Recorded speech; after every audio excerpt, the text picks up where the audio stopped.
तो भव्यात तो अवधि ज्ञान कृतमार्गणा में हम लोग अवधि ज्ञान का परिचय करा रहे हैं। पहले तो अवधि ज्ञान के दो भेद बताए। भवपच्च ईगो सुर निर्याणम तिथेवी सव अंगुत्थो। तो भव प्रत्यय जो है वो सुर निर्याणम अर्थात देवलाकियों के होता है, तिथेवी तीर्थंकरों के भी होता है, और सव अंगुत्थो अर्थात सर्वांग से होता है। गुणपच्च ईगो गुण प्रत्यय जो है वो नर तिरियानम अर्थात मनुष्य और तिर्यंज के होता है। और कैसे होता है? शंखादि चिन्ह भवो, शंख आदि चिन्हों से। अच्छा, यहाँ पर वो जो गिरगिट वाली बात है वो यहाँ पर क्यों नहीं आई है? यहाँ पर सिर्फ शंख चिन्ह की बात हो रही है, मतलब सम्यक अवधि ज्ञान की बात यहाँ पर हो रही है। यहाँ पर विभंग की ज्ञान की नहीं। क्यों? क्योंकि यहाँ पर सभी अब सम्यक ज्ञान का वर्णन चल रहा है, इसलिए सम्यक ज्ञान की अपेक्षा से ही यहाँ पर वर्णन आ रहा है। अब इसके आगे हम लोगों ने देखा कि जब भव प्रत्यय कह रहे हो तो भव प्रत्यय में भव किसे कहते हैं? तो भव कहते हैं आयु नाम कर्म के उदय के निमित्त से जीव की जो पर्याय होती है उसको भव कहा। और ये भव प्रत्यय किसका है? नरक, तिर्यंज और तिर्यंज का नहीं है ना, बहुत बढ़िया, नरक और देव इनका है, और उसके साथ में तीर्थंकर भगवान का होता है। अच्छा, भव प्रत्यय और गुण प्रत्यय। गुण प्रत्यय में तो बता दिया कि गुण किसे कहा है? सम्यक दर्शन, अनुव्रत और महाव्रत, ये तीन चीज को कहा। या यूं कहिए संक्षिप्त में, सम्यक दर्शन को और संयम को कहा। फिर संयम के संयम असंयम है, सकल संयम कुछ भी हो। तो इस गुण की वजह से जो अवधि ज्ञान आवरण कर्म का जो क्षयक्षम होता है, उस क्षयक्षम की वजह से अवधि ज्ञान प्रकट होता है। तो ये हो गया गुण प्रत्यय। और भव प्रत्यय में क्या होगा? भव प्रत्यय में तो उस भव में गए हैं इसीलिए मिल रहा है। ये तो मोटा मोटी वर्णन हो गया, स्थूल वर्णन हो गया। किंतु उस भव के निमित्त से अवधि ज्ञानावरण कर्म का क्षयक्षम जो होता है, उसी की वजह से भव प्रत्यय भी अवधि ज्ञान प्रकट होता है। मतलब गुण प्रत्यय हो या भव प्रत्यय हो, दोनों में भी अवधि ज्ञानावरण के क्षयक्षम की हुए बिना अवधि ज्ञान प्रकट नहीं होगा। बात समझ में आ गई? हाँ, गुण प्रत्यय में गुण जो है वो कर्म के क्षयक्षम का कारण है, और भव प्रत्यय में भव जो है वो अवधि ज्ञानावरण कर्म के क्षयक्षम का कारण है। अब भव भी कौन सा, कैसे लेना भव को? भव मतलब पर्याप्तक भव के पहले समय से।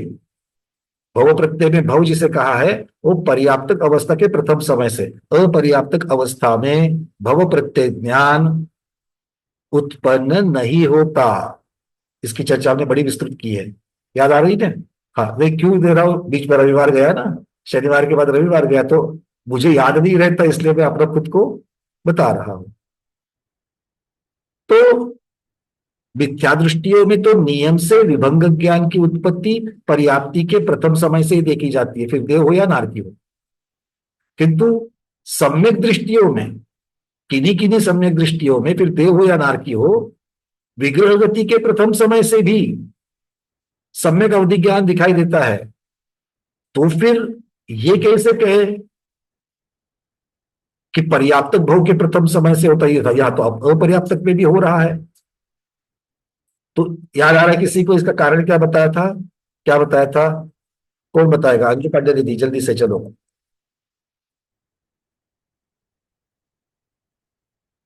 अनम्यूट हो गया?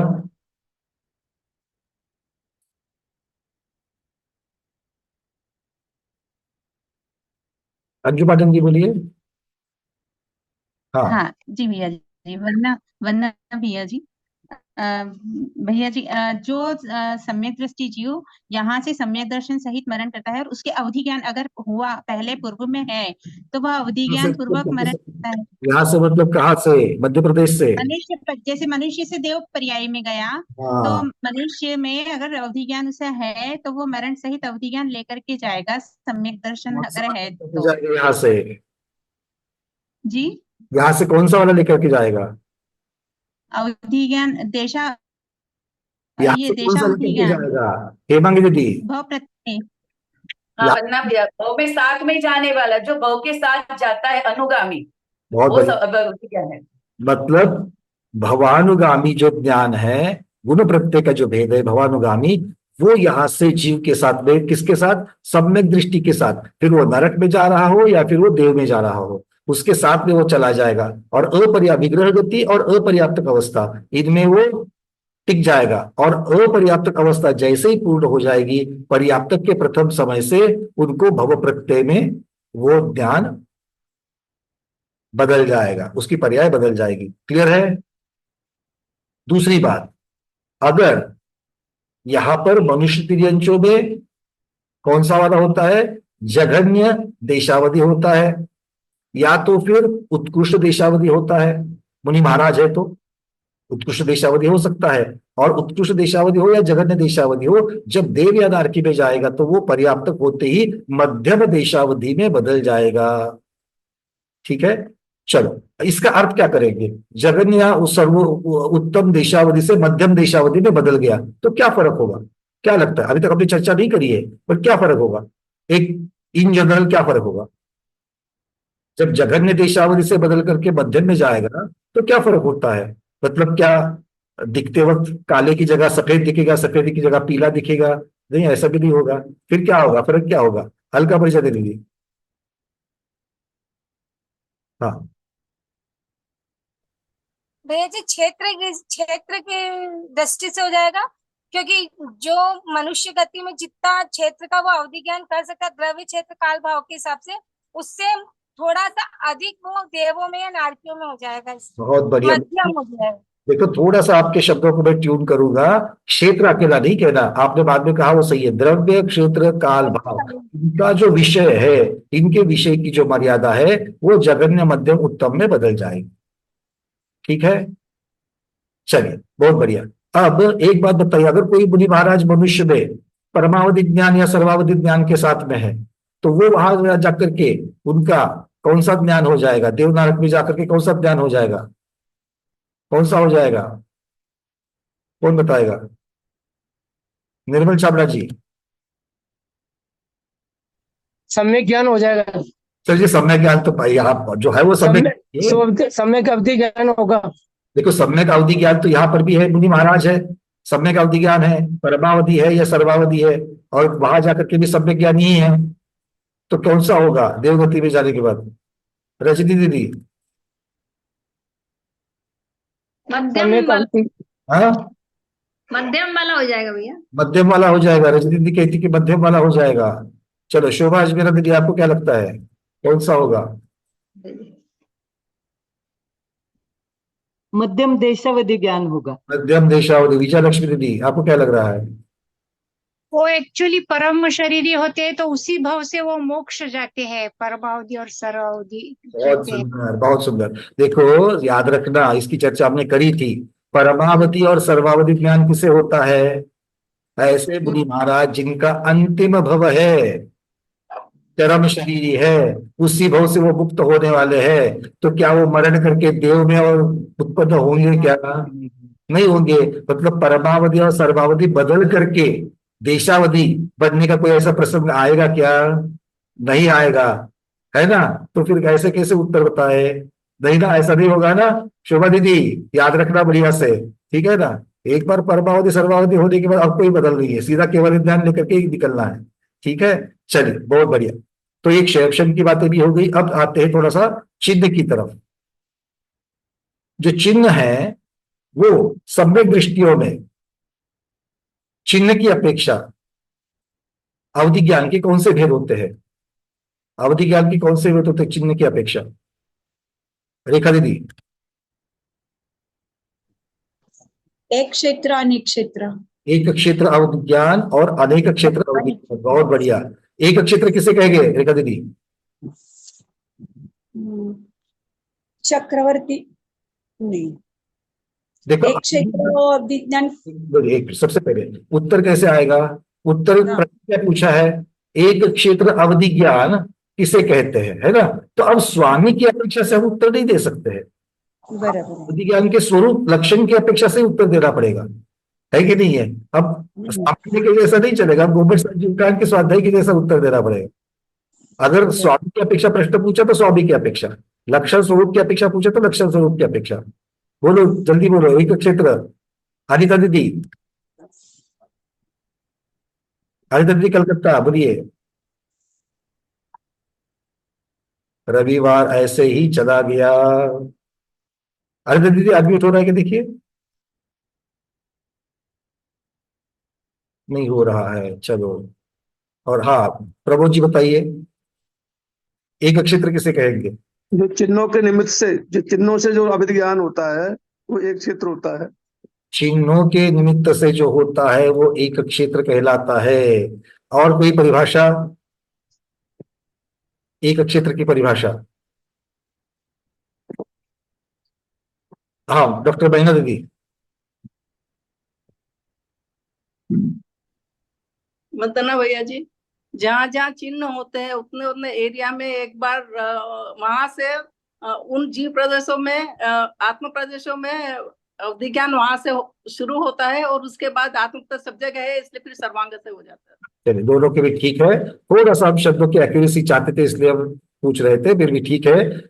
उत्तर में क्या होना चाहिए कि अवधि ज्ञान का निमित्त शरीर का चिन्ह अर्थात शरीर का एक देश भाग जब होता है, जैसे एक देश भाग, जैसे हम लोगों ने उदाहरण कौन सा लिया था, अभी हम आंखों से देख रहे हैं, मतलब दो पुतलियों से देख रहे हैं, तो पूरे शरीर से अगर मैं हाथ से देखना चाहूं तो हाथ से देख पाऊंगा क्या? नहीं। आत्म प्रदेश तो पूरे शरीर में भरे हुए हैं, किंतु देख कहां से पा रहे हैं? तो जितने आत्म प्रदेश हमारी इन दो पुतलियों के अंदर है वही से, मतलब शरीर का एक देश भाग, एक छोटे से भाग से हम देख रहे हैं। सुन कहां से रहे हैं? ये जो दो छिद्र है वहीं से सुन रहे हैं। पांव से सुन पाएंगे क्या? नहीं सुन पाएंगे। मतलब शरीर के एक देश क्षेत्र से, शरीर के कोई भी एक भाग से, एक या अनेक भागों से अगर हम देखते हैं या कोई हम जानते हैं तो वो एक क्षेत्र कहलाता है। और अनेक क्षेत्र किसे कहेंगे? पूरा शरीर वो अनेक क्षेत्र है। तो जो सर्वांग से जानते हैं उसे अनेक क्षेत्र अवधि ज्ञान कहेंगे, और जो चिन्हों के द्वारा जानते हैं उसे एक देश या एक क्षेत्र कहेंगे। ठीक है, चलिए भाई सही सही उत्तर हो गए। आगे बढ़ते हैं। अब इसके साथ साथ में ये प्रश्न आया था कि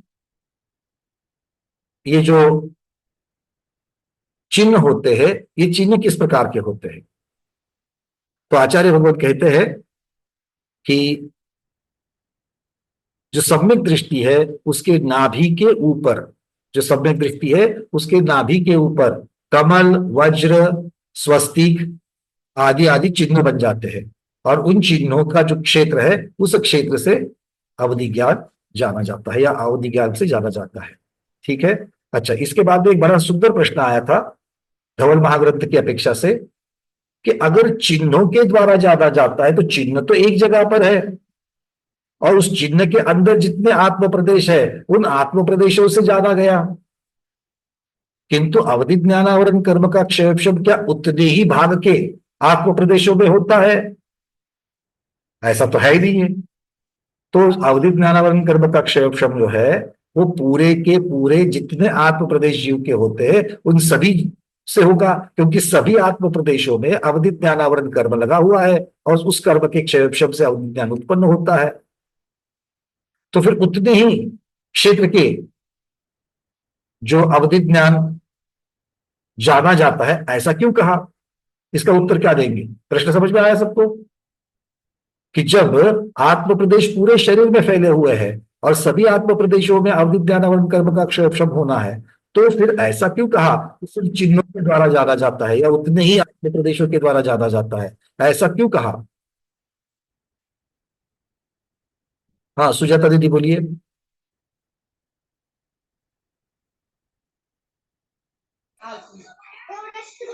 आत्म प्रदेश घूमते हैं, फुगड़ी का जैसा उदाहरण दिया था। वो दृष्टांत दिया था, तो एक तो दृष्टांत देकर के बताइए ताकि आपको अपनी बात को, दृष्टांत सिद्धांत नहीं होते, जो सिद्धांत है उसको समझाने के लिए दृष्टांत दिया जाता है।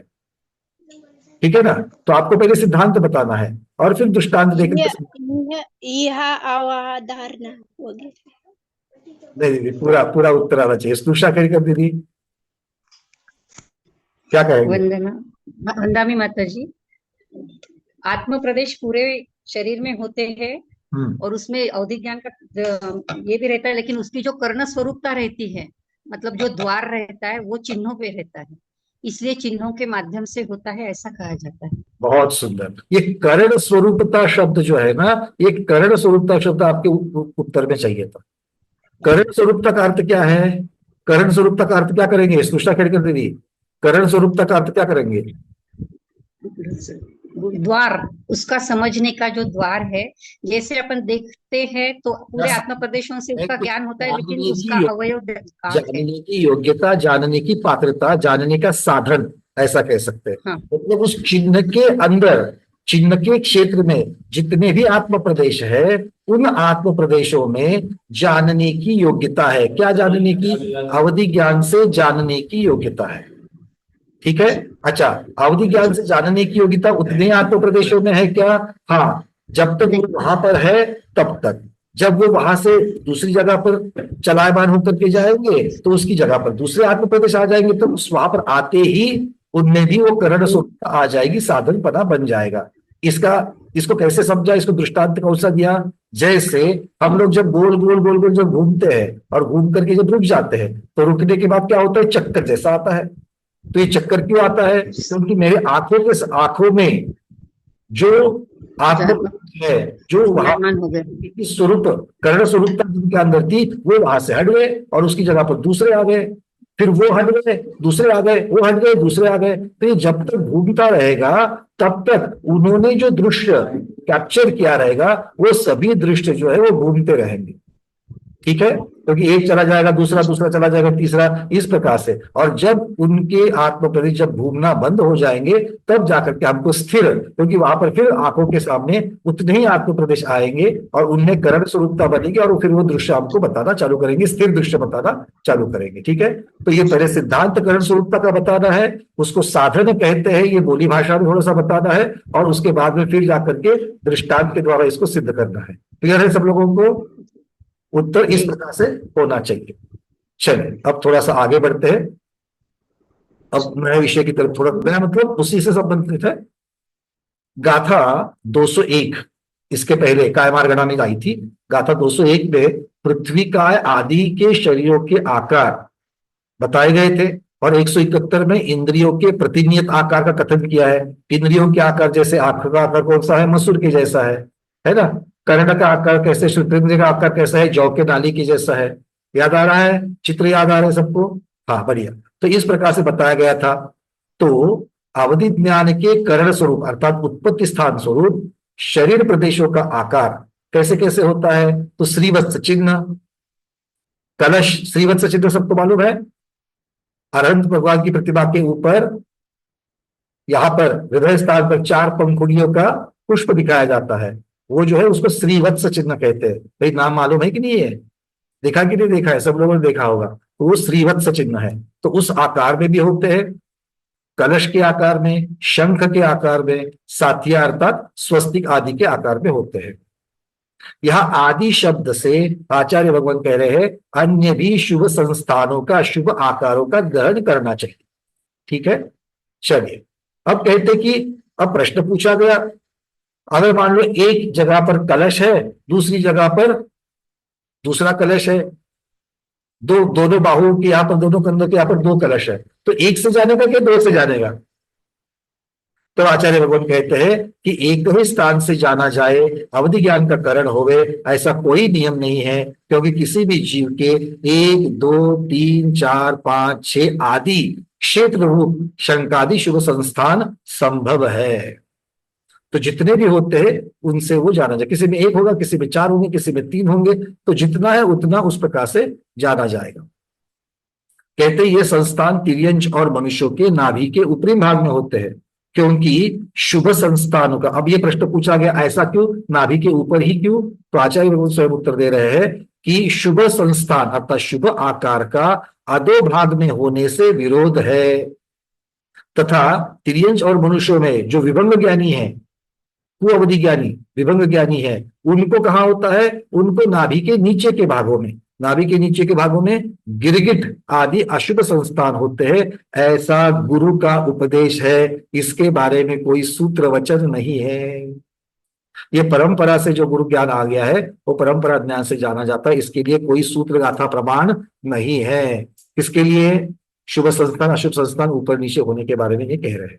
ठीक है, चलिए अब प्रश्न उठता है, मान लो कोई जीव विभंग ज्ञानी है, किंतु वो तो हमेशा विभंग ज्ञानी नहीं रहेगा, कालांतर में सम्यक दृष्टि भी हो सकता है। तो जब तक वो विभंग ज्ञानी है तो उसके नाभि के नीचे के भागों में वो संस्थान आकार बने हुए हैं। तो जैसे ही सम्यक दृष्टि हो जाएगा तो उसके गिरगिट जैसे आकार क्या वही रहते हैं, उसी से वो जानता है, क्या वो बदल जाते हैं? तो आचार्य भगवान कहते हैं कि वो बदल जाते हैं। वो गिरगिट आदि अशुभ आकार मिट करके नाभि के ऊपर शंख आदि शुभ आकार हो जाते हैं, ऐसे यहां ग्रहण करना चाहिए। ठीक है, कितने ही आचार्य अवधि ज्ञान और विभंग ज्ञान के क्षेत्र संस्थान भेद तथा नाभि के नीचे ऊपर होने का नियम नहीं है, ऐसा कहते हैं, क्योंकि अवधि ज्ञान सामान्य की अपेक्षा, अवधि ज्ञान सामान्य मतलब इन जनरल, अवधि ज्ञान तो अवधि ज्ञान है, वो विभंग होगा या सम्यक होगा ये किसके ऊपर डिपेंड है? ये तो श्रद्धान के ऊपर डिपेंड है, क्योंकि अवधि ज्ञान और उसके जानने के विषय ये तो उसके उसके क्षेत्रक्षम के ऊपर डिपेंडेंट है। तो इस प्रकार से इसको जानना है।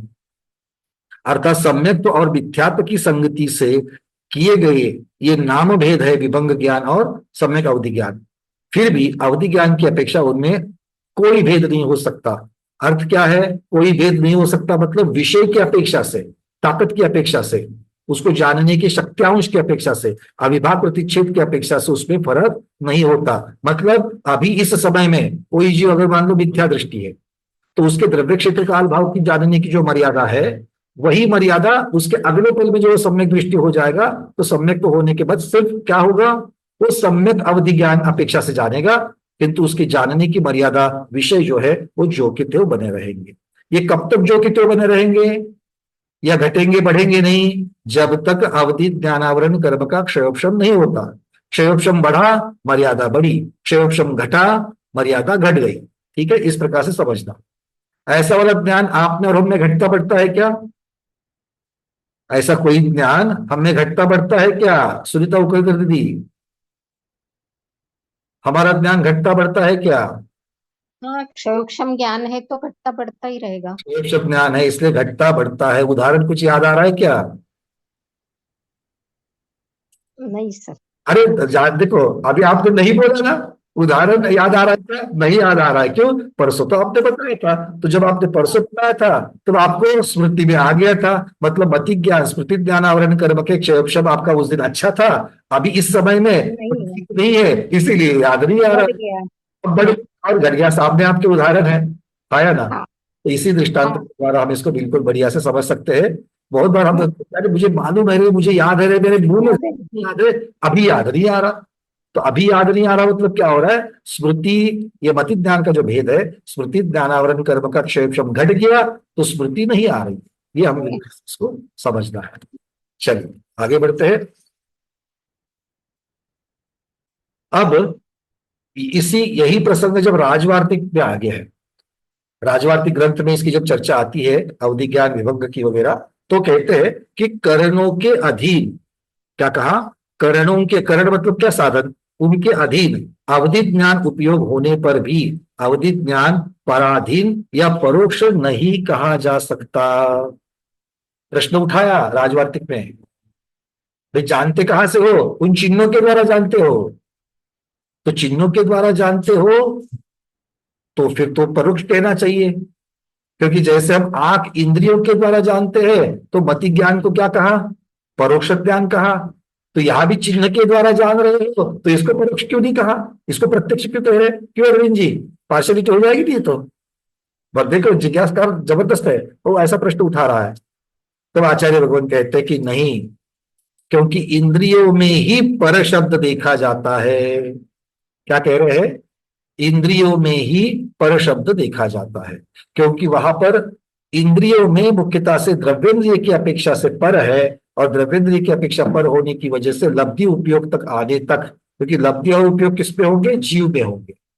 और द्रव्येंद्रिय किसकी है? शरीर की, पुद्गल की है। तो यहाँ पर भले वो दिखने के लिए चिन्ह है, दिखने के लिए शरीर है, किंतु उसके अंदर के जो आत्म प्रदेश है वो सीधा जान रहे हैं। वो सीधा जान रहे, वो दूसरे के ऊपर डिपेंडेंट नहीं है। या फिर जो सर्वांग से जाना जो जाता है वो भी इसी प्रकार से है, इसीलिए इसको प्रत्यक्ष कहा। पर किंतु प्रत्यक्ष में भी इसको एकदेश प्रत्यक्ष, निचला वाला प्रत्यक्ष कहा, सकल प्रत्यक्ष नहीं कहा, एकदेश प्रत्यक्ष कहा। ठीक है, एकदेश प्रत्यक्ष कह सकते हैं, परोक्ष नहीं कह सकते, क्योंकि इसमें पर संज्ञा नहीं बैठ सकती। चलिए, क्लियर है? अगली गाथा की तरफ बढ़ेंगे। चलिए, अरविंद जी कह रहे हैं रिसीवर मीन्स चिन्ह। हाँ बिल्कुल रिसीवर है वो, बिल्कुल रिसीवर है। ठीक है, चलिए अब आता है 372 नंबर की गाथा, गुण प्रत्यय अवधि ज्ञान। आपको मैं यहां से शेयर कर रहा हूं, सब लोग अपने कंठ से उच्चारण करेंगे इस गाथा का। दिख रही है गाथा?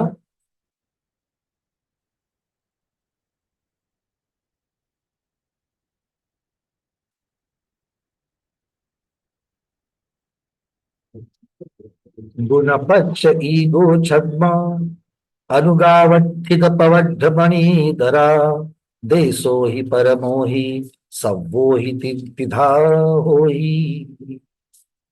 क्या कह रहे देखो, गुण पक्ष ईगो छद्दा। अब तक तो भव प्रत्यय की बात हो रही थी, अब तक भव प्रत्यय की बात हो रही थी, अब किसकी हो रही है? गुण प्रत्यय की हो रही। तो गुण प्रत्यय छद्दा, गुण प्रत्यय छद्दा मतलब क्या हो गया? 6 प्रकार का है। कैसा कैसा है वो? अनुगाव, अनुगाव मतलब अनुगामी, अवठित, अवठित मतलब अवस्थित, वर्धमान, वर्धमान, ये 3 हो गए। और इसके आगे शब्द आ गया इधरा। इधरा शब्द हमने पहले भी देखा हुआ है। इधरा शब्द से क्या आता है? जो बताए गए हैं उनसे उल्टे, जो बताए गए हैं उनसे उल्टे। मतलब अनुगामी कहा है तो अननुगामी हो जाएगा, अवस्थित कहा है तो अनवस्थित कह जाएगा, और वर्धमान कहा है तो हीयमान हो जाएगा।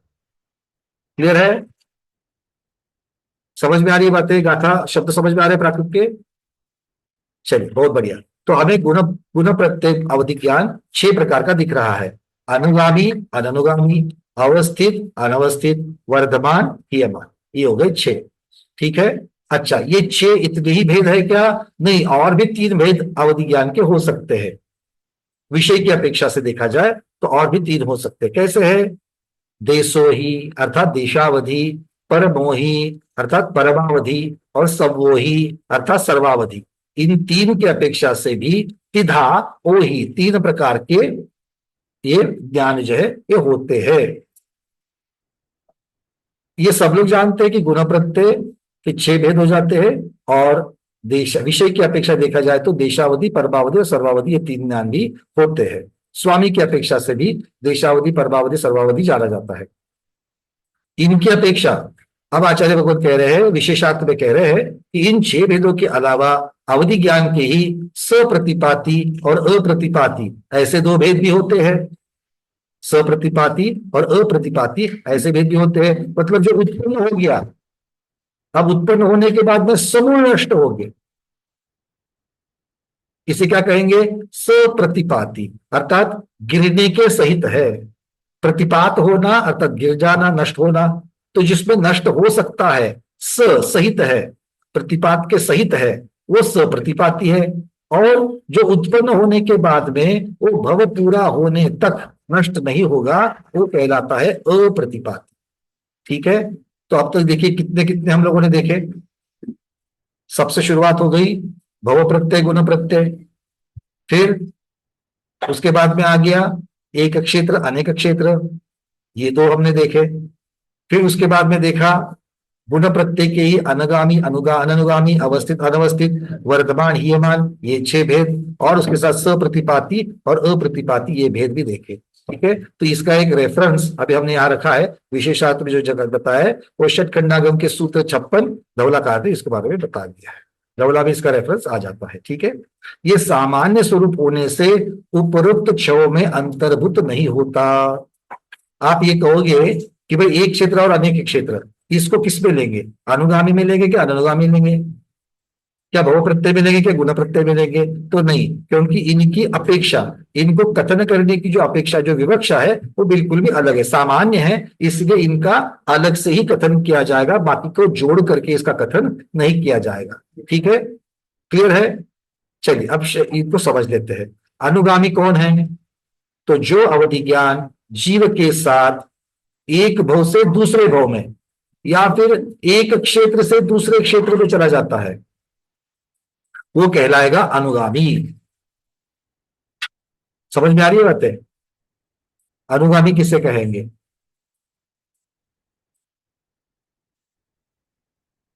अनुगामी अर्थात आपके साथ में जाने वाला। तो आप कहां कहां जाओगे? दो जगह जाते हैं, या तो क्षेत्र बदलेंगे नहीं तो भव ही बदल देंगे। तो अनुगामी में आचार्य भगवान कह रहे हैं जो हमारे साथ क्षेत्र बदलने से, क्षेत्र बदलने की क्या जरूरत है?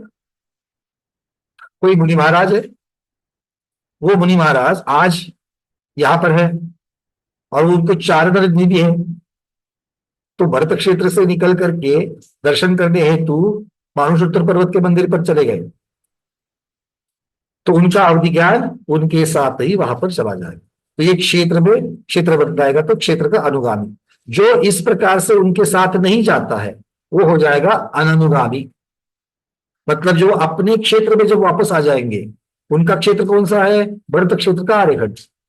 अपने क्षेत्र में जब वो वापस आ जाएंगे तो उनका अपना अपना अवधि ज्ञान वापस लगाएंगे तो मिल सकता है। कि तो दूसरे के क्षेत्र में चले जाएंगे, दूसरे क्षेत्र में चले जाएंगे तो वो उनके साथ नहीं जाएगा, ये अननुगामी हो जाएगा। और साथ में चला जाए तो अनुगामी होगा। ठीक है, ऐसे ही भव बदलेगा। अभी इसके थोड़े समय पहले हम जो चर्चा कर रहे थे, मनुष्य से चले गए देव में, तो साथ में चला जा रहा है। वहां जाने के बाद कितनी देर टिकता है, कब नष्ट होता है, ये बात अलग है। किंतु भव बदलने के बाद भी वो साथ में चला जाता है, ये भवानुगामी होगा। और नहीं तो भवानुगामी नहीं है तो अननुगामी हो जाएगा। ठीक है, इतना सा सुन करके प्रश्न नहीं उठाना, अभी बहुत चर्चा बाकी है। पहले चर्चा कर लेते हैं फिर प्रश्न की तरफ जाएंगे। ठीक है ना? हाँ, चलिए अब इसके आगे, क्योंकि हमको एक और 2 चार्ट है, उन 2 चार्ट को समझेंगे तो फिर समझ में अच्छी तरीके से आएगा। अब है वर्धमान और हीयमान। अब है वर्धमान और हीयमान। तो जो शुक्ल पक्ष के चंद्रमा की तरफ बढ़ता ही रहे, बढ़ता ही रहे, बढ़ता ही रहे, बिल्कुल घटेगा नहीं, वो वर्धमान अवधि ज्ञान है। तो ऐसा वर्धमान अवधि ज्ञान क्यों मिलेगा? जिनके अवधि ज्ञानावरण कर्म का क्षयोपशम बढ़ता ही जाएगा, बढ़ता ही जाएगा, बढ़ता ही जाएगा। और अवधि ज्ञानावरण कर्म का क्षयोपशम क्यों बढ़ेगा? किन कारणों से बढ़ेगा? विशुद्ध परिणामों से या संक्लेश परिणामों से? विशुद्ध परिणामों से। तो विशुद्ध परिणाम जैसे जैसे बढ़ेंगे, इसका मतलब जैसे जैसे संयम में बढ़ोतरी हो जाएगी। क्योंकि विशुद्ध परिणाम का क्या अर्थ है? राग द्वेष की मंदता। और राग द्वेष की मंदता मतलब ही हो गया विशुद्ध परिणाम, या फिर संयम में ऊपर ऊपर ऊपर गुणस्थान में चले जाएंगे। जितने जितने राग द्वेष की मंदता, उतने उतने गुणस्थान में भी ऊपर ऊपर चढ़ते जाएंगे। इस प्रकार से समझना। तो ये वर्धमान प्रकार का अवधि ज्ञान है। हीयमान अर्थात जो कृष्ण पक्ष की तरह, कृष्ण पक्ष के चंद्रमा की तरह घटता घटता जाता है। पूर्णिमा के बाद में जब अमावस की तरफ आते तो छठा घटती जाती है, वैसे ही संक्लेश परिणाम बढ़ रहे, संक्लेश परिणाम बढ़ रहे, संक्लेश परिणाम बढ़ रहे। अवधि ज्ञान का क्षयोपशम कम होते जा रहा है, उसकी विषय मर्यादा भी कम कम कम होती जाती है। ये हीयमान। ठीक है, इसके बाद होगा अवस्थित अर्थात जो अवधि ज्ञान ना घटता है ना बढ़ता है, सदैव एक जैसा रहता है। अब इसको हम सिद्धांत की अपेक्षा कैसे जानेंगे? इसका मतलब है कि उन जो भी जीव है, जो स्वामी है उसका, उसके अवधि ज्ञानावरण कर्म के क्षयोपशम में ज्यादा फर्क नहीं हो रहा है। अवधि ज्ञानावरण के क्षयोपशम में ज्यादा फर्क नहीं हो रहा है, मतलब उसके राग द्वेष की मंदता या संक्लेश परिणाम की मंदता के कोई कारण या फिर उनको उस प्रकार के परिणामों में बदलाव नहीं हो रहा है, इसलिए वो अवस्थित हो जाएगा। और अनवस्थित कैसा है? जो सागर के जल की तरह घटता बढ़ता रहे। इसको वर्धमान और हीयमान से अलग समझना। ये यहां पर हम लोग गलती कर लेते जनरली, क्योंकि जो वर्धमान हो रहा है वो वर्धमान जब बढ़ता बढ़ता बढ़ता जाकर के सर्वोच्च बिंदु को पा लेगा तभी उसको वर्धमान कहेंगे। मतलब जिस क्षण को वो हो चुका है वहां से वो भव पूर्ण होने तक कभी भी नहीं घटेगा। 2 महीने के बाद, 2 वर्ष के बाद, 10 वर्ष के बाद मृत्यु होने तक वो नहीं घटेगा, वो वर्धमान। और जो होने के बाद में कभी नहीं बढ़ेगा, घटते ही जाएगा। वो क्या कहलाता है? वो हीयमान। और अनवस्थित में क्या होगा? अनवस्थित में घटेगा भी, बढ़ेगा भी, घटेगा भी, बढ़ेगा भी, घटेगा भी, बढ़ेगा भी, बढ़ेगा बढ़ेगा बढ़ेगा, फिर घटेगा, घटेगा घटेगा बढ़ेगा, कुछ भी हो सकता है। घटना बढ़ना दोनों जिसमें होता है वो अनवस्थित है, और जिसमें घटना बढ़ना नहीं होता वो अवस्थित कहलाएगा। ठीक है, चलिए अब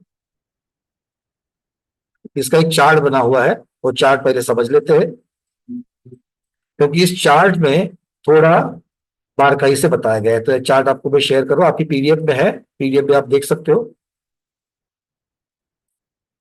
देखो सबसे पहले क्या होगा, ये अनुगामी अवधि ज्ञान के 6 भेद है। गुण प्रत्यय के 6 भेद हो गए थे, उसमें से एक अनुगामी अवधि ज्ञान था, और अनुगामी के 3 भेद और अननुगामी के 3 भेद, इस प्रकार से बताया है। ठीक है, अनुगामी के 3 भेद और अननुगामी के 3 भेद। अनुगामी में 3 कौन से हैं? एक है क्षेत्रानुगामी, दूसरा है भवानुगामी, तीसरा है उभयानुगामी। एक है क्षेत्रानुगामी, दूसरा है भवानुगामी, तीसरा है उभयानुगामी। तो क्षेत्रानुगामी में क्या होगा? जीव के साथ एक क्षेत्र से दूसरे क्षेत्र में जाता है, उस तो क्षेत्र से संबंधित जो है वो क्षेत्रानुगामी हो गया। भव के संबंधित जो है वो जीव के साथ एक भव से दूसरे भव में जाता है, वो भवानुगामी है। और अगर आपको चाहिए कि क्षेत्र और भव दोनों में चला जाए, तब वो उभयानुगामी प्रकार का है। ये भली भांति जानना, अगर उभयानुगामी है तो ही क्षेत्र बदल के ऊपर भी वो साथ में चला जाएगा, या भव बदलने के बाद भी साथ चला जाएगा। अकेला भवानुगामी है, मान लो कोई देव है और वो देव को भवानुगामी है, वो देव भवानुगामी है, कैसे? अगले भव में वो तीर्थंकर होने वाले हैं, तो भवानुगामी है। तो वहां पर जो होगा, अब वो देव अपने क्षेत्र से निकल करके दूसरे क्षेत्र में चले जाए, जैसे नंदीश्वर द्वीप की वंदना करने चला जाए, वहां जाएगा तो क्षेत्र बदल गया, वो उनके साथ अनुगामी नहीं है। अकेला भवानुगामी पद्धति का अगर होगा तो, पर ये उदाहरण तो हमने दे दिया आपको भव प्रत्यय का, ये होता किसके साथ है? गुण प्रत्यय का। तो गुण प्रत्यय का ही उदाहरण देते तो ज्यादा संयुक्तिक होगा। गुण प्रत्यय मनुष्य की रेंज में देखा जाता है जनरली, ठीक है ना। तो हम किसके ऊपर घटित करेंगे? चारण नीतिधारी मुनिराज पर घटित करेंगे। तो चारण नीतिधारी मुनिराज को अगर मान लो भवानुगामी हो गया, तो वो जब यहां से समाधिस्थ होकर वर्ण को प्राप्त करके जब देवगति जाएंगे, तो देवगति में उनके साथ में भवानुगामी वाला आ जाएगा। किंतु जब वो वंदना करने के लिए मानुषोत्तर पर्वत या सुमेरु पर्वत पर जाएंगे, तब वो साथ में नहीं आएगा। क्यों? क्योंकि वो भवानुगामी है, क्षेत्रानुगामी नहीं है, या उभयानुगामी नहीं है। क्लियर? या फिर अकेला क्षेत्रानुगामी है तो क्षेत्र बदलने के साथ में वो साथ में चला जाएगा, किंतु भव बदलने के बाद वो साथ में नहीं चला जाएगा। समझ में आ गई बातें?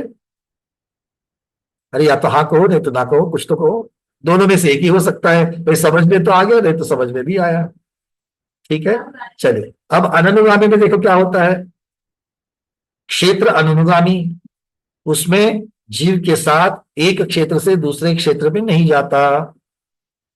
और भव अनुगामी, जीव के साथ एक भव से दूसरे भव में नहीं जाता। और उभयानुगामी, जीव के साथ न क्षेत्र में न भव में साथ में नहीं जाता है। अब ये कॉम्बिनेशंस को सोच करके बहुत बार कंफ्यूजन होता है कि क्षेत्र वाला अननुगामी है, भव वाला अनुगामी है, ऐसा कोई कॉम्बिनेशन हो सकता है क्या? क्यों सुनीता दीदी? अलग अलग कॉम्बिनेशन, हम लोग बैठे बैठे अलग अलग कॉम्बिनेशन करने में बहुत एक्सपर्ट है, तो उसमें क्या होगा? फिर आप लोग प्रश्न पूछोगे, उसके लिए पहले ही उत्तर दे रहे हैं। ये जो चार्ट बना हुआ है ये 6 का बना है, सिर्फ अनुगामी के ही जो 6 भेद है, अनुगामी के 3, अननुगामी के 3, ऐसे 6 भेद जो है, उन 6 भेदों की अपेक्षा से ये बता दिया है। ठीक है, चलिए। जय हो गुरु माता गणेश ज्ञानमती माता जी की जय। पूज्य माता जी का यहाँ पर आगमन हो चुका है। पूज्य माता जी अपने मंच पर विराजमान हो चुकी है। तो सब लोग अपनी जगह से ही, हमारे द्वारा ही सब लोग मिलकर के यहाँ से वंदनामी करना, ठीक है। पूज्य बड़ी माता जी के दर्शन अगर आप लोगों को यहाँ से मैं करवा सकता हूँ दूर से, एक मिनट रुक ज्यादा।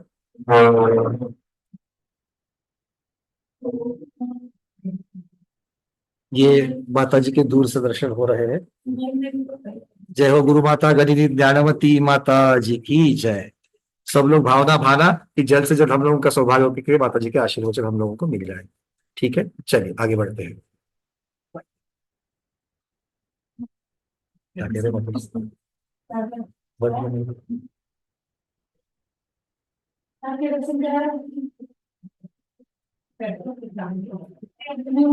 माता जी आपकी आज्ञा है, चलाओ उसको।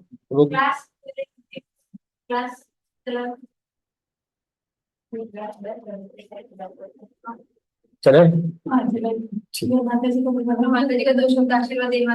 हाँ बिल्कुल। तो फिर वहां पर एक ये लगाना पड़ेगा। हाँ, लिंक है ना।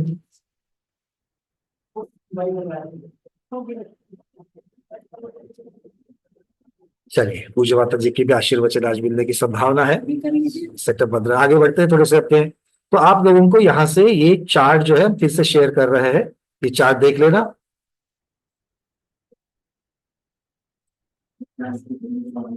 तो ये यहाँ पर बहुत महत्वपूर्ण है कि क्षेत्र बदलने पर कौन सा नष्ट होता है, भव बदलने पर कौन सा नष्ट होता है, और दोनों बदलने पर कौन सा नष्ट होता है।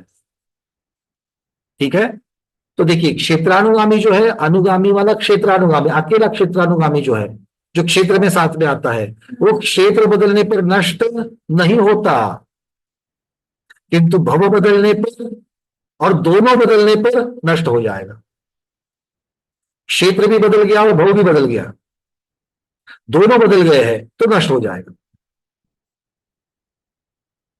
ये बहुत महत्वपूर्ण बात है, दोनों बदलने पर नष्ट हो जाएगा। उसके बाद भवानुगामी जो है वो क्षेत्र बदलने पर नष्ट हो जाएगा, किंतु भव बदलने पर नष्ट नहीं होगा, और दोनों बदलने पर नष्ट हो जाएगा। उभयानुगामी ना क्षेत्र बदलने पर नष्ट होगा, ना भव बदलने पर नष्ट होगा, और ना ही दोनों बदलने पर नष्ट होगा। तीनों जगह पर ना क्षेत्र बदलने पर, ना भव बदलने पर, ना दोनों बदलने पर नष्ट नहीं होगा। यह है उभयानुगामी, इसलिए उसको कहा दोनों जगह पर अनुगामी होता है। अगला है अननुगामी के 3 भेद। तो क्षेत्र अननुगामी जो है वो क्षेत्र बदलने पर नष्ट हो जाएगा, क्योंकि क्षेत्र में साथ में नहीं आता, किंतु भव बदलने पर नष्ट नहीं होगा, इसको ध्यान रखना। क्षेत्र अननुगामी जो है वो भव बदलने पर नष्ट नहीं होगा, किंतु दोनों बदलने पर नष्ट हो जाएगा। भव अननुगामी जो है वो क्षेत्र बदलने पर नष्ट नहीं होगा, किंतु भव बदलने पर नष्ट होगा, क्योंकि उल्टा है।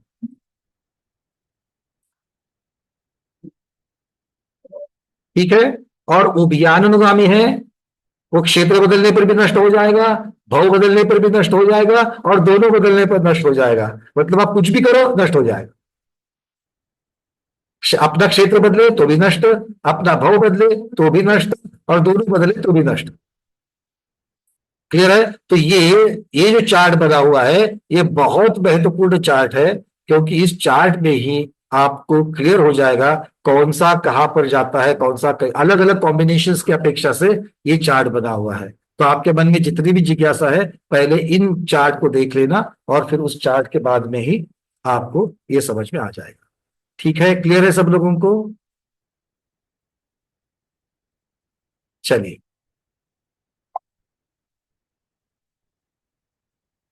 हाँ विमर्शा जीविका की अवधि ज्ञान मार्गना चल रही है। नहीं नहीं दीदी, सर्वासिद्धि तो सर्वासिद्धि नहीं चल रहा है, ये चल रहा है। और जो रत्न लिंग जो है रत्न चल रहा है।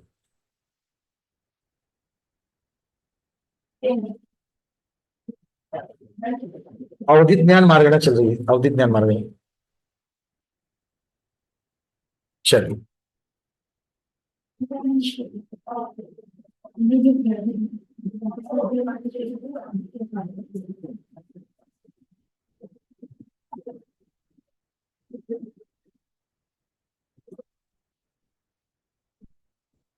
कहाँ के थे? भव्यात्मा श्री नेमिचंद सिद्धांत चक्रवर्ती, जिनके बारे में हमने जो है गुरुओं के मुख से सुना है कि जो षटखंडागम ग्रंथ के आधार को लेकर के जिन्होंने पंच संग्रह ग्रंथ बनाया, जिसमें गोमटसार जीवकांड, गोमटसार कर्मकांड, त्रिलोकसार, लब्धिसार और छपड़ासार, ये 5 ग्रंथ जो है विशेष महत्वपूर्ण रहे हैं। और मुझे गौरव है, प्रसन्नता है कि आज जिनको हमने आचार्य श्री भारत गौरव आचार्य श्री देशभूषण जी महाराज जी ने, जिसकी शुरू में प्रारंभ में ही हमें 16 गाथाएं पढ़ाई थी, 8 एक दिन, और मैंने कंठाग्र करके अर्थ सुना दी थी। उस समय उसका हिंदी अनुवाद हमारे पास नहीं था, मूल एक प्रति थी, मूल छपा हुआ था केवल प्राकृत और उसकी छाया। और आचार्य श्री ने दूसरे दिन तीसरे दिन कहा कि बेटे तुम जो है इसे स्वयं पढ़ लो और कंठाग्र कर लो और इसका अर्थ समझो, और हमने से पढ़ने की कोई जरूरत नहीं है। और मैंने पूरी गोमटसार की सारी गाथाएं कंठाग्र कर ली थी।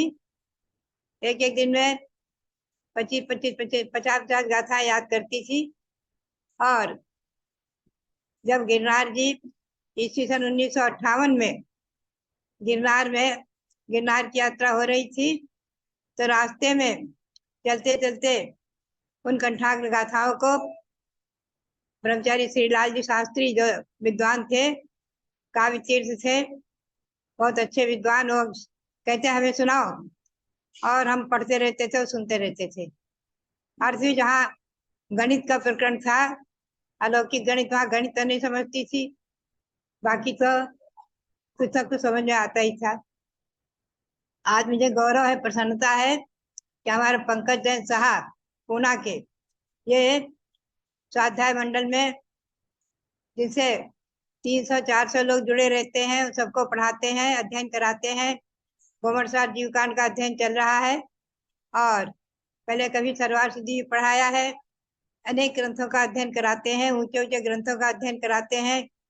और विद्वान मंडली, जो कि कुछ महिलाएं भी हैं, आई थी एक बार, सब लोगों ने आकर के और हस्तिनापुर में संवत्सरण विधान भी संपन्न किया था। तो जो पढ़ते हैं, इनसे अध्ययन करते हैं, वो प्रसन्नता का अनुभव करते हैं। ये जितनी सूक्ष्मता से और बारीकी से समझाते हैं, ये इनकी समझाने की शैली सभी को बहुत अच्छी लगती है। तो ये आपके पुण्य का विषय है कि आज जूम चैनल के माध्यम से विद्यालय महाविद्यालय में न जाकर के जूम चैनल आदि के माध्यम से आप लोग ऐसे विद्वान के मुख से ग्रंथों का अध्ययन कर रहे हैं। ये आपके और मैं समझती हूँ मध्यात्माओं के पुण्य का ही योग है, जो आज का वैज्ञानिक साधनों का सदुपयोग हो रहा है। जहाँ वैज्ञानिक साधनों का सदुपयोग लोग दुरुपयोग के रूप में भी कर लेते हैं, आप स्वाध्याय के रूप में ऐसे ऐसे विद्वानों के मुख से पढ़ करके अध्ययन करके कर रहे हैं। इसमें क्या है, एक बार एक विद्वान ने सहज प्रश्न कर दिया, बनारस के किसी विद्यालय में हम लोग ठहरे हुए थे विश्राम के लिए, कि इसमें क्या है क्या।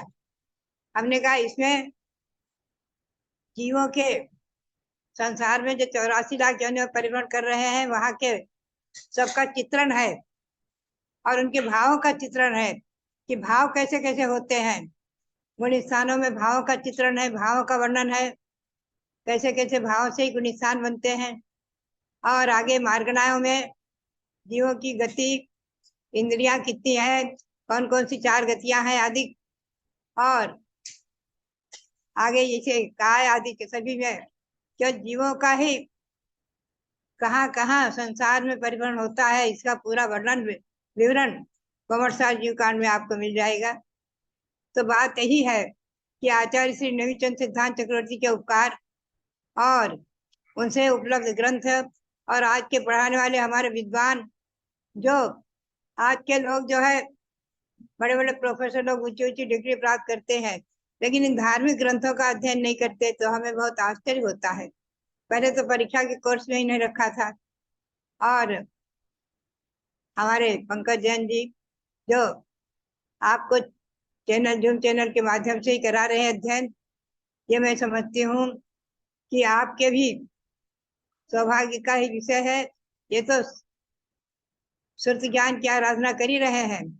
श्रुति ज्ञान की आराधना से एक न एक दिन हम और आप सभी इस श्रुति ज्ञान की आराधना से, सरस्वती की आराधना से, सरस्वती के सुनने और पढ़ने से एक न एक दिन अपने ज्ञान को पूर्ण करेंगे, द्वादशांग रूप में परिणत करेंगे और यही ज्ञान एक न एक दिन केवल ज्ञान रूप से बन जाएगा। यही ज्ञान केवल ज्ञान रूप से परिणत हो जाएगा। तो भव्यात्माओं, ज्ञान की महिमा और ज्ञान के निमित्त से ही हम और आप अपनी आत्मा को परमात्मा बनाएंगे एक न एक दिन केवल ज्ञान प्राप्त करके।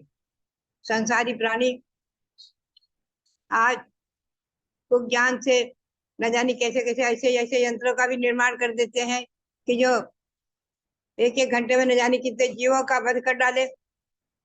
वो कुज्ञान और कुयंत्रों का निर्माण दुर्गति में ले जाने वाला है, नरक में, निगोदों में ले जाने वाला है। और ये सुज्ञान, सम्यक ज्ञान एक न एक दिन आत्मा को परमात्मा बनाने वाला है, आत्मा के पूर्ण ज्ञान को प्रकट करने वाला है। आत्मा ज्ञान स्वरूप है, ज्ञान को ही आत्मा कहते हैं, यह ध्यान रखो। जहाँ ज्ञान है वही आत्मा है। सूक्ष्म निगोदिया लब्ध विरातक जीव में भी पर्याय नाम का ज्ञान है। ज्ञान से शून्य कोई आत्मा ही नहीं है। पृथ्वी, जल, अग्नि, वायु, वनस्पति, इनमें हमें जीव नहीं दिखते हैं, लेकिन ये वृद्धिंगत हो रहा है। पृथ्वी, पेड़ पौधे बढ़ रहे हैं, इसे जीवों का अस्तित्व जाना जाता है कि भी जीव है, इसीलिए वृद्धिंगत हो रहे हैं। उनमें भी जीव है भले ही, और उनमें ज्ञान है, पर्याय समाज पर्याय नाम का ज्ञान है। तो बात यही है कि ज्ञान से शून्य आत्मा कहीं भी नहीं है। निगोद अवस्था में भी कुछ ना कुछ अंश ज्ञान उसके है। अनुभव हो रहा है, दुख का अनुभव हो रहा है। दुख का अनुभव, सुख का अनुभव ज्ञान से ही होता है। ज्ञान से ही सुख और दुख का अनुभव होता है। तो ये ज्ञान हमारे विद्वान पंकज जैन आपको जो अध्ययन कराते हैं, ये आप लोग अच्छी तरह से मनोयोग से अध्ययन करें और अपने शुद्ध ज्ञान को वृद्धिंगत करते हुए और यही भावना भाते रहें कि हमारा ये शुद्ध ज्ञान कभी न कभी द्वादशांग को प्राप्त कराने में निमित्त बने और आगे चल करके केवल ज्ञान में निमित्त बने। इसी भावना के साथ पंकज जैन के लिए बहुत बहुत मंगल आशीर्वाद है। वो तो बहुत अच्छे विद्वान, आगे भी इसी कोटि में आगे बढ़ते हुए वो और ज्ञान के आधार से अपनी आत्मा को चारित्र से भी विकसित करेंगे एक न एक दिन। और वैसे तो अणुप्रति चारित्रवान है ही है। मैं तो कहूंगी ऐसे ऐसे ज्ञानी को ही मुनि बन करके और मुनियों को भी अध्ययन करा करके और इस प्रकार से अपने ज्ञान को और विशेष वृद्धिंगत करना है। पढ़ने से ज्ञान दिन दुना रात चौगुना वृद्धिंगत होता है, वृद्धिंगत होता है। धन देने से घटता है और ज्ञान देने से बढ़ता है, ये विशेषता है। ज्ञान देने से बढ़ता है, वृद्धिंगत होता चला जाता है, दिन दुना रात चौगुना बढ़ता ही चला जाता है। तो ये आपका अध्ययन, गोमटसार शिवकांड का अध्ययन आपके श्रुति ज्ञान में की वृद्धि करे, इसी भावना के साथ हमारे पंकज जैन के लिए बहुत बहुत मंगल आशीर्वाद और आप सब सुनने वालों के लिए, पढ़ने वालों के लिए, अध्ययन करने वालों के लिए बहुत बहुत मंगल आशीर्वाद, बहुत बहुत मंगल आशीर्वाद। जय हो साक्षात सरस्वती स्वरूपा जगत माता ज्ञानवती माता जी की जय। हम सबके सौभाग्य है कि आज अकस्मात हम सबका पुण्योदय हो गया और इस पुण्योदय पे बड़ी माता जी से हम तो सोच रहे थे कि आज कल 2 दिन में कहीं तो पूज्य माता जी के दर्शन और आशीर्वाद मिल जाएंगे, किंतु आज सौभाग्य कि आज ही हम तो दर्शन हो गए।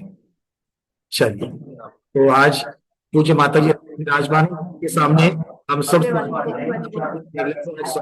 रखते हैं, क्योंकि यहाँ से आगे जूम चैनल पर भी आपको सबको जुड़ना है। दोनों का आशीर्वाद दे दीजिए जरा। ये नई शादी करने की बात पहली बार आए हैं। इधर का तो जन्म तो दर्शन पहली बार अनुपम किया। का सबसे छोटा बेटा है। वहां से म्यूट कर दो दीदी, वहां से म्यूट कर दो, वहां से म्यूट कर दो बस, कर दिया, ठीक। चलिए पूज्य माता जी आप सबके सामने हैं, हम सब लोग निष्ठापन क्रिया कर लेते हैं अपनी अपनी जगह से। चलिए, अतः प्राणिक स्वाध्याय निष्ठापन क्रियायाम शुद्धवत्तिकायोत्सर्ग करोम्यहम्। नमो अरहन्ताणं, नमो सिद्धाणं, नमो ऐर्याणं, नमो विज्ञायानं, नमो लोये सवसाहुनं चत्तारि मंगलम् अरहन्त मंगलम् सिद्ध मंगलम् साहु मंगलम् केवली पनत्तो धम्मो मंगलम् चत्तारि लोकोत्तमा अरहन्त लोकोत्तमा सिद्ध लोकोत्तमा साहु लोकोत्तमा केवली पनत्तो धम्मो लोकोत्तमा चत्तारि शरणं प्रव्रजामि अरहन्त शरणं प्रव्रजामि सिद्ध शरणं प्रव्रजामि साहु शरणं प्रव्रजामि केवली पनत्तो धम्मो शरणं प्रव्रजामि जावरन्तानं वैरन्तानं प्रचुवासं करेमि तावकालं पावकं मम दुच्चर्यं वोत्सरामि। काय सर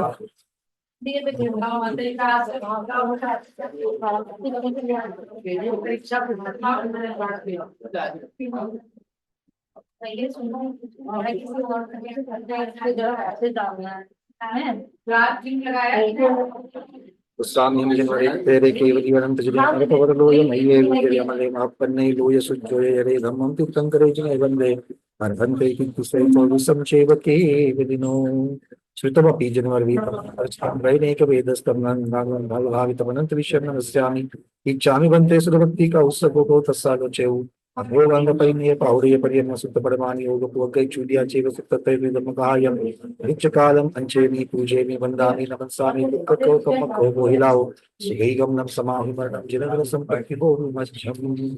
द्वादशांग में शुद्ध माता की जय, साक्षात सरस्वती स्वरूपा जगन्माता ज्ञानवती माता सभी प्रतिभाधारियों को मेरी वंदना, सभी जय श्री।